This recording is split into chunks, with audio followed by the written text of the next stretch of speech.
I'm Brian Briscoe, host of the Diary of an Apartment Investor podcast. And this podcast is different than everything else out there. I bring together a new and an experienced investor on each episode, and I let the aspiring investor ask the questions that they need answered. So if you're an aspiring investor yourself, you probably will have the exact same questions. Now, before we get to this episode, make sure you hit the subscribe button below and that little bell to make sure you get notified every time we post a new episode. And now, enjoy the show. Andrew, we got Martin on the line. What do you want to ask him? I'd love to know how you balance family life. I have a team, both at home. My wife is amazing, carries a lot of the load. Also, getting a team to do different aspects of multifamily. You're going to need someone to do asset management, someone to speak to brokers, someone to do investor relations. Hopefully, with time, you get things automated and you have systems and it gets easier.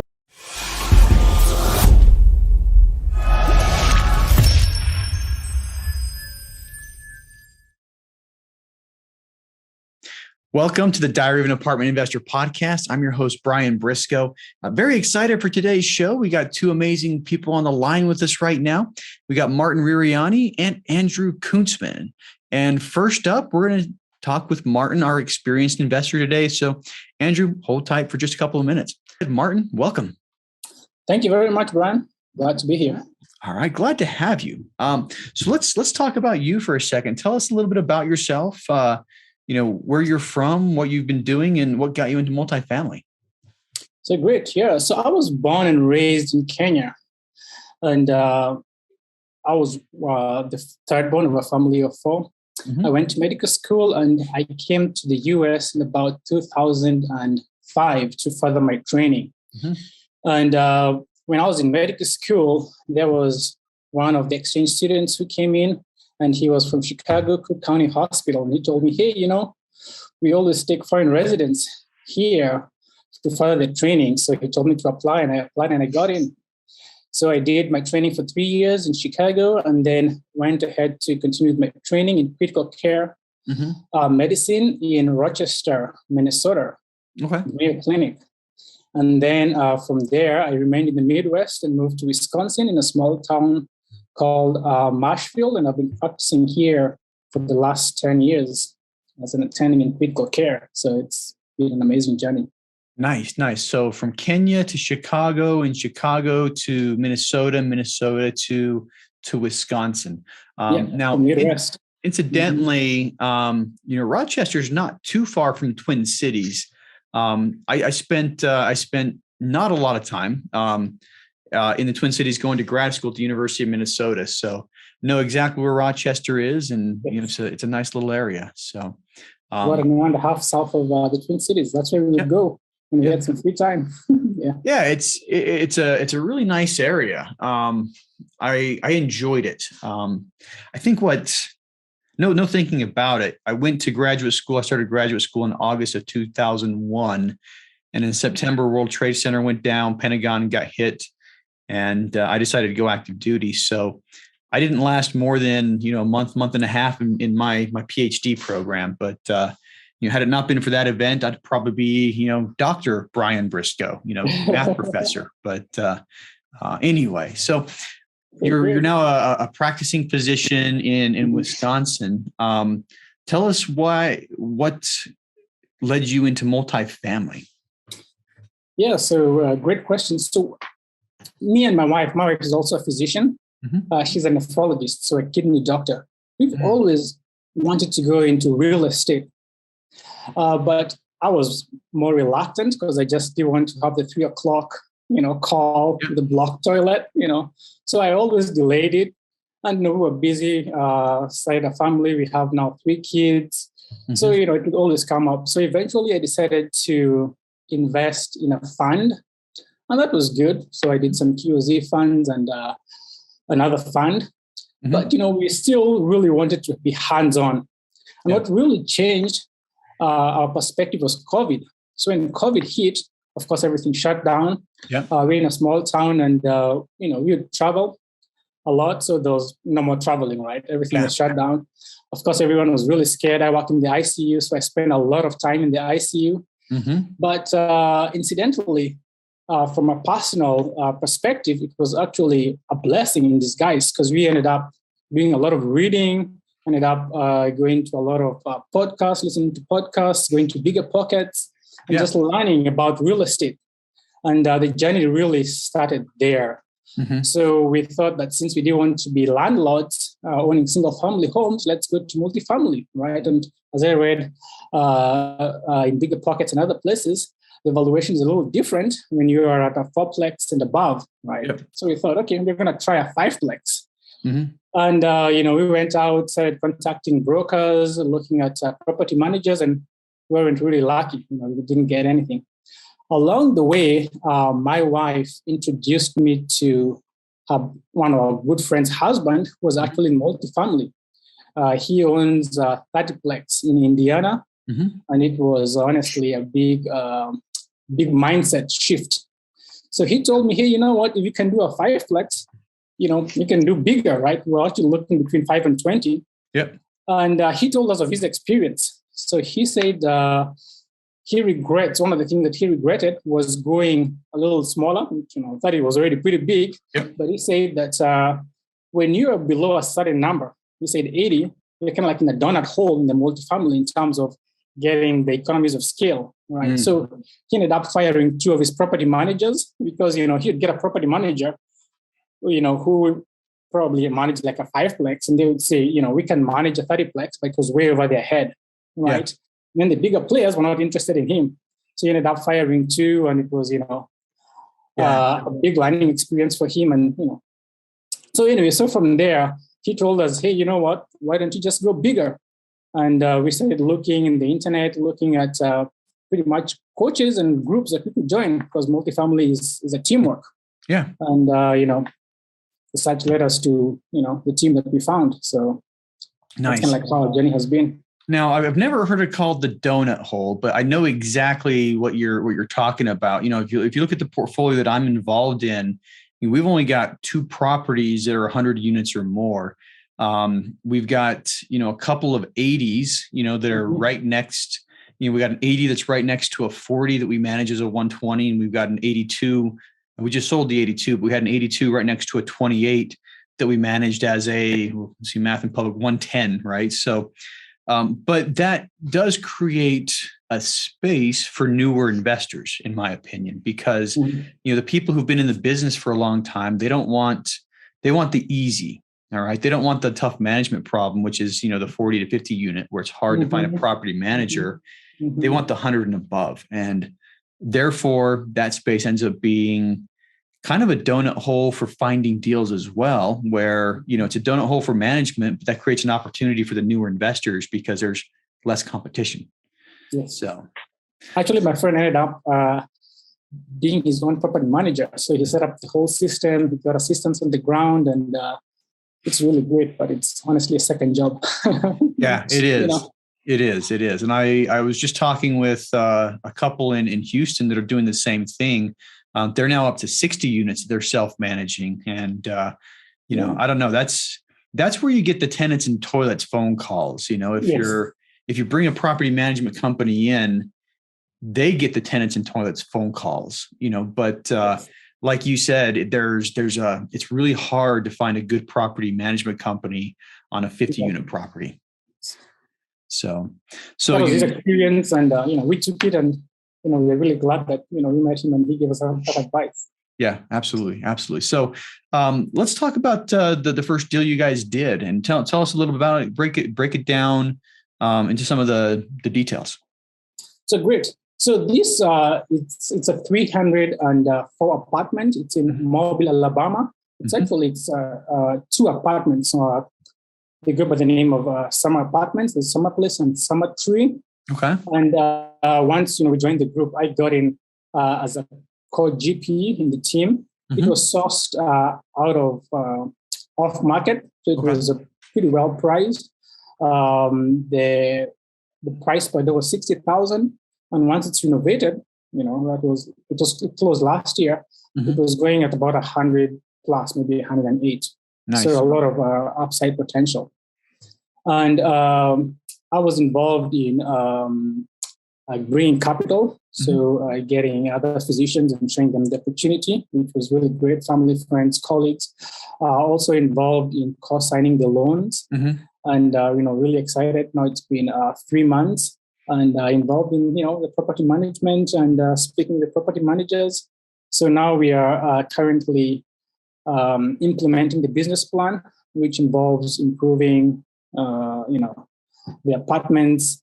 We realized that we had a lot of tenants who were not properly screened. So of course, we're trying to get new tenants, screen them, get their occupancy up, and pretty much implement the business plan. Yeah. So yeah, it's interesting that management, the condition of a property, when you find value adds, there's usually more than one problem. If there's deferred maintenance, if the management company is being lazy with the maintenance, they're probably also not being as diligent with the tenant screening as well. And so typically when you come into properties like that, you're finding that you've got to cycle through the tenants just as much as you have to cycle through the units and start renovating. So that's something that we found in almost every property we've purchased and taken control of is there's going to be a certain percentage of the tenants that you're not going to want to keep. And, finding those is one of the first challenges, figuring out who stays and who goes is definitely a challenge. So sometimes the expense is going to drop, but, you're going to have better tenants down the line. So. Yeah. Yeah. And I mean, with COVID, there was a tendency for, courts to not evict people. And there's a tendency for the bad debt to rack up. And, you said you bought it about a year ago, so you were probably still in that time frame. Some municipalities are still a little difficult, but a lot of programs that subsidize the rents for tenants ran out. Yep. So tenants have to go and look for jobs, and some are not willing to. So yeah, and we've had a couple. The one we recently purchased, it's a really small one in Georgia, but we had to do the same thing. We had several eviction notices within the first couple of months of the people that had a lot of bad debt, and the previous owner hadn't moved on that. So, and you're right, the vacancy goes up, but you're able to renovate those units and keep your business plan going. So, yeah. Now you mentioned before we started recording that you got another property that you're working on in Atlanta as well. So how's that one coming along? Well, actually, before I ask that, let me back up. Is that with the same group that you partnered with on this mobile deal? Yes, it's with the same group. Actually, that's the third property that we have done. So we had another one in between. That's in Northwest Arkansas. That was 256 units. Okay. And that closed maybe about a month ago. And then we have this one that you're actually going to be closing today. That's in Atlanta, Georgia. It's 104. It's a vintage property. 1959 built.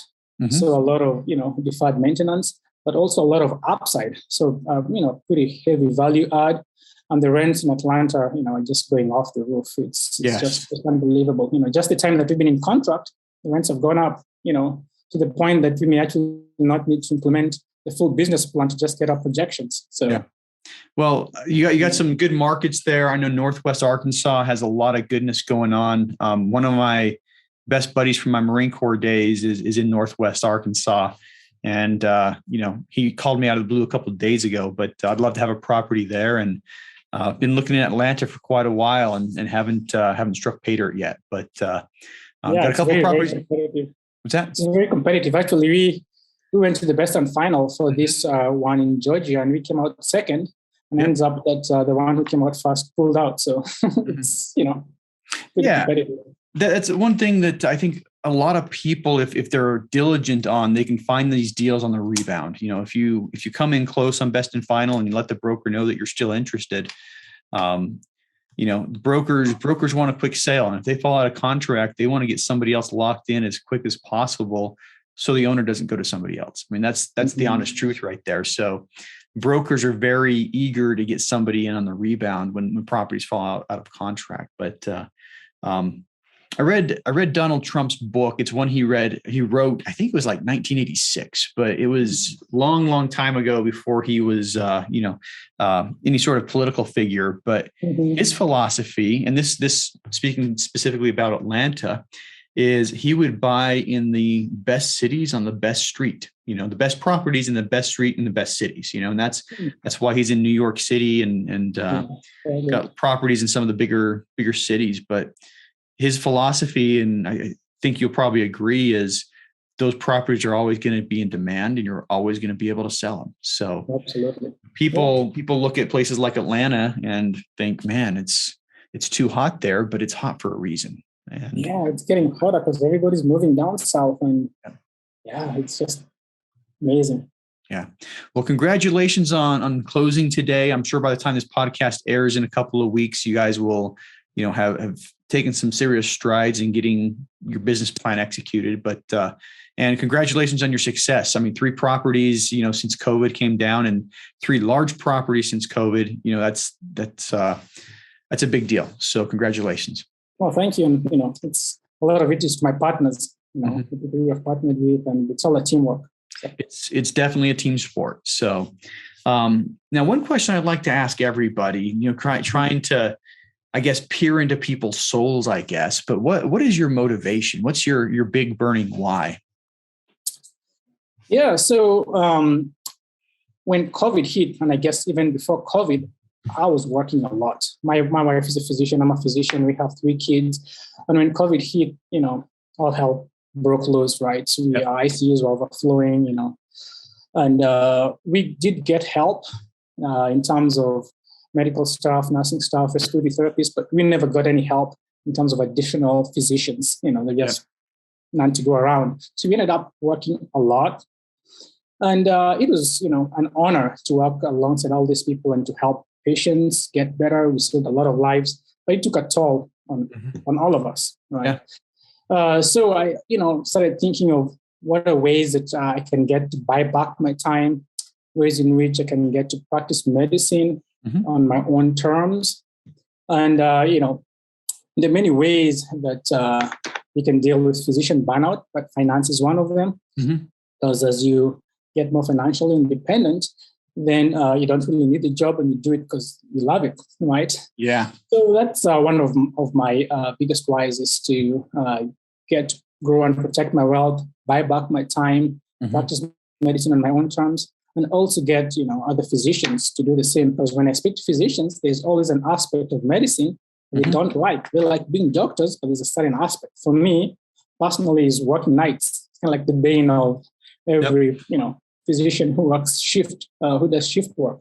Other people, it's whatever it is, So if you can be able to get rid of that, through other sources of income, then you can be a better doctor. And everybody wants a doctor who's happy and who loves his job, right? Yeah. So Absolutely. One of my big whys.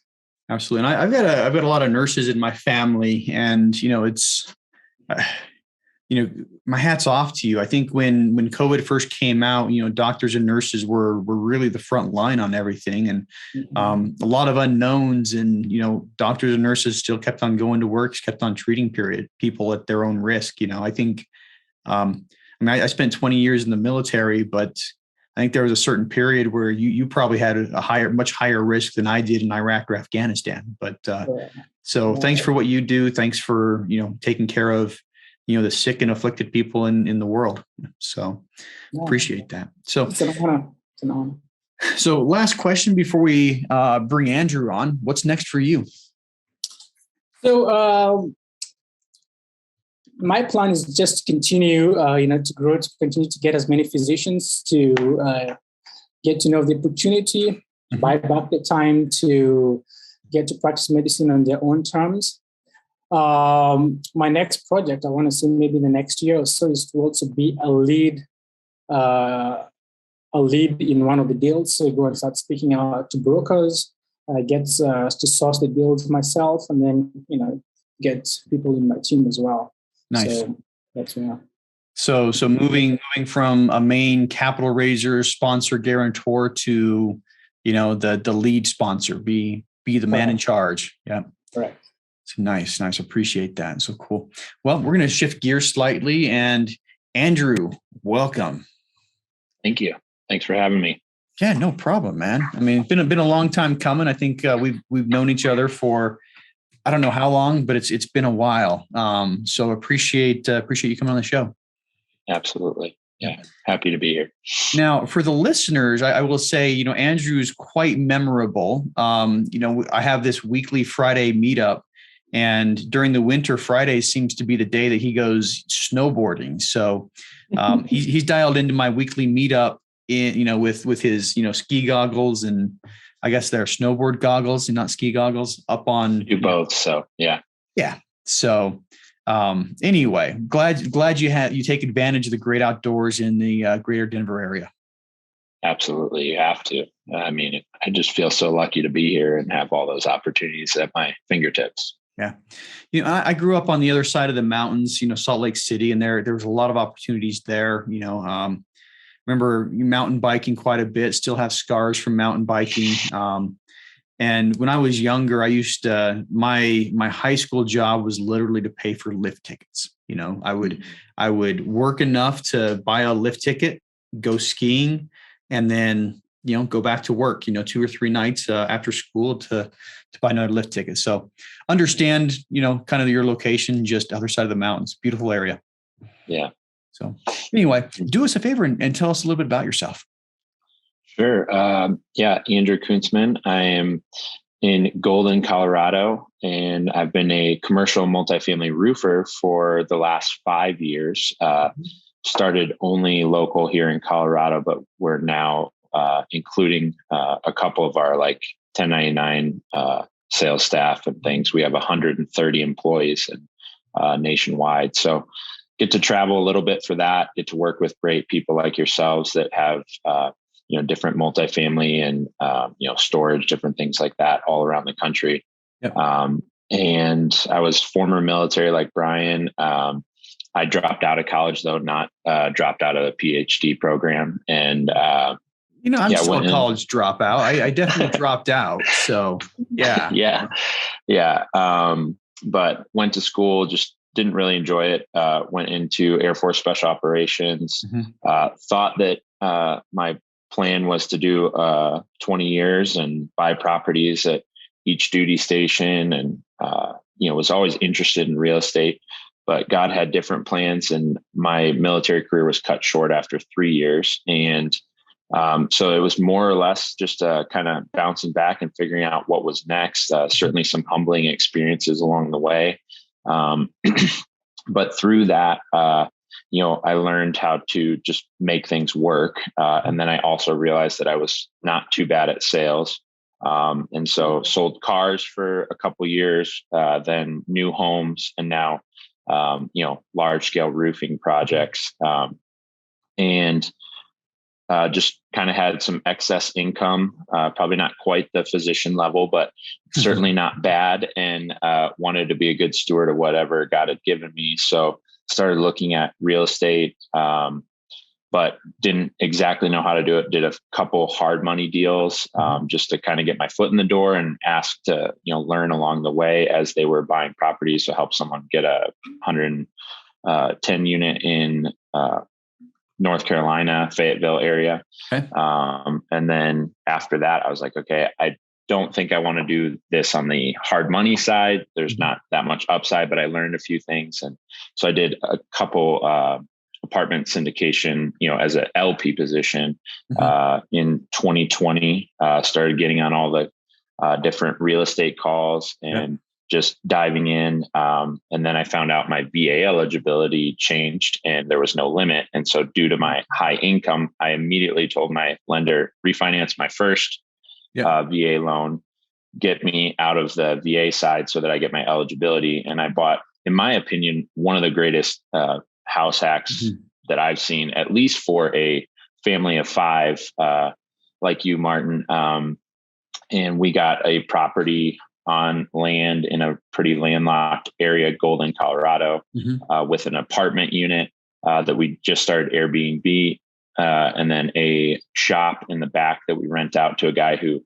makes bike parts and a landscaper. And originally I had horses on the property, but we got rid of them and we're going to build a go-kart track and have some fun in the back. But, we have this amazing house. It's completely paid for by other people. And then I make about $2,000 on my first house. So, it's been a great process. Learned a lot about, the medium-term rentals at my other property, and just getting into the Airbnb side. We had missionaries from our church there for the first year. Just want to always be willing to give back to those who need it more and are serving people. So yeah, that was a great opportunity. So that's where I'm at. So you've been involved in many aspects of multifamily except the GP side. So correct. Now when you say hard money, I assume that was earnest money that you were putting up? Yeah, I did an earnest money on one, and then they had a couple duplex as well that I just had a equity share of for a time frame. But I sold all of those to get into the LP positions, and like Martin, for me, it's like I don't know how you do what you do, the doctor side, and have the time for the GP stuff, but a lot of people do it well. I'm trying to find that balance. I do feel like I've gained a little bit more margin in my time, but still trying to figure that out before I go, fully active on the multifamily space. God, that was hard for me too. So, let me ask one more question, and then I'll hand the mic over essentially. But what's your why? Yeah. I think, the apartment that we had, it's those type of interactions, being able to give back when we feel so incredibly blessed, beyond what we ever deserve. And then, having tenants that we can pour into and share our lives together and bless them and just be different than, a lot of other landlords out there. In the roofing side, I see both the good and bad, the complete, slumlord type landlords and some of the best. And I want to be one of the best and, just genuinely care for the people in my life and give back in ways that, I never experienced personally, but like my parents were missionaries growing up, and just the ways that people poured into them in, just the perfect moments, and clearly just a God divining intervention on some of their cases. So I just wanted to be a small part of that. And that's what's motivated me. All right. Thank you for sharing that. I very much appreciate it. But here we go with my favorite part of the podcast. Andrew, we got Martin on the line. What do you want to ask him? Yeah. I briefly touched on it, but Martin, I'd love to know how you do balance your, family life and your practice and, do these deals in multifamily, and how you continue to buy back that time like you were talking about. As I alluded to, I think that's my goal and my direction. I'm just a little bit further behind you. So I would love to learn how to best do that, and maybe some of your biggest mistakes along the way, so that hopefully I don't make those. Very good. Yeah, no, thank you. I think it's always a balancing act. You're never really on balance, but it's always a balancing act. And it's always tough to juggle, because it ends up almost being like 2 full-time jobs, right? Working as a physician in the ICU. Now, thank God that COVID has come down significantly. So the pressure that we had before has come down. But, we still have patients in the ICU. And of course, having a family. So one of the things that has really helped is to have a team, as I said before, right? A team both at home. My wife, she's amazing, carries a lot of the load when I have to go to, meetups in the evening, when you have to go and speak with potential investors and you have to go and meet people for coffee, she's really holding the fort. That's also, working full time. And then also getting a team, that do different aspects of multifamily, because, you're going to realize it's just so many aspects, right? You're going to need someone to do asset management, someone to speak to brokers, someone to do investor relations. There's just so many aspects. So having a great team, that helps a lot. And, at some point, for whatever reason, you're not able to contribute as much, then people pick up the slack. Like this week I'm off. I have a little bit of extra time, so, we can build a little bit of work. So that way it helps, balancing and, everybody supporting everybody else. But it will never really be a perfect balance. Hopefully with time, you get things automated and you have systems, and then it gets easier, but, still setting up those systems. So. Yeah, I remember using the juggling analogy a lot, but taking it one step further, if you have a lot of balls in the air, there comes a point in time where you're going to drop stuff. And somebody used this analogy once, and I don't remember who it was, so I can't give them credit, but you have to remember, you have to know which balls bounce and which balls break. Okay. And I think that's the best analogy I've ever heard is you're juggling, you're trying to keep 10 or 12 different balls in the air. And when things get difficult, okay, you keep the fragile ones up is what you do. You keep the ones that break if they fall up in the air, and you let the other balls bounce, and that's my best analogy for trying to do everything, 2 jobs at once, working full time plus building a real estate business. It's not easy. And, Martin, I wholeheartedly agree with what you said is you partner up, you find people who can help you balance out, your strengths with theirs. So. Great. Yeah, I recently finished Who Not How, and that was certainly an eye opener. I think, Martin, like, how did you find the team that you are now with? I mean, it sounds like you've done 3 deals with them. It must be going well. A lot of people don't have a great first partnership. What do you feel like? Was it just, hey, this fell into my lap, or did you do a lot of background work to find such a great team the first time around? Yeah, so I think part of it is luck, but part of it is also putting in a lot of action, right? So reading a lot. So during this COVID period, in addition to working, in the hospital, we also did a lot of reading. I think between me and my wife, we probably read like 50 books. We read Who Not How. I love that book, right? Other books, we can talk about many different books. Some of them were on mindset. Some of them were on real estate, and progressively going to multifamily. And then I met with the person who was doing 30plex in Indiana, and he was also a really big boost. So together, he introduced me to the multifamily space, a lot of the coaches, a lot of the teams, and I think one of the things that really helped was to define my criteria of what I was looking for, and then be very specific, and then just take action and just start looking for them. And before I ended up with the group that I am in, I interviewed different people, and they're all really great, right? Looked at their culture, looked at, how the students are, got to interview some of the people who are in those groups, and then, ended up, in this group, and it's been a great experience. Yeah. Awesome. Thanks. Yeah, that's super cool. And then do you have any other physicians on your team, or is it just you that's the one, licensed doctor in the group? No, so actually in the group, there are a couple of other physicians too. There's one other pulmonary critical care doctor, just like myself, is in Dallas. There is another family physician. I believe he is in North Carolina. There's an optometrist. The current deals that I am in, I am the only physician. So there's about physicians. But in the group, as a general, there are other physicians. And, there are people with all sorts of backgrounds. Sure. Yeah, the reason I ask, I think Brian met one of my coworkers, Todd, came with me to the Best Ever conference. He's a little newer in, roofing sales, but doing well, just paid off all his debt and now looking at a house and, trying to figure out next steps. But I just said, hey, man, I waited way too long to get into this. You need to get into it as soon as possible.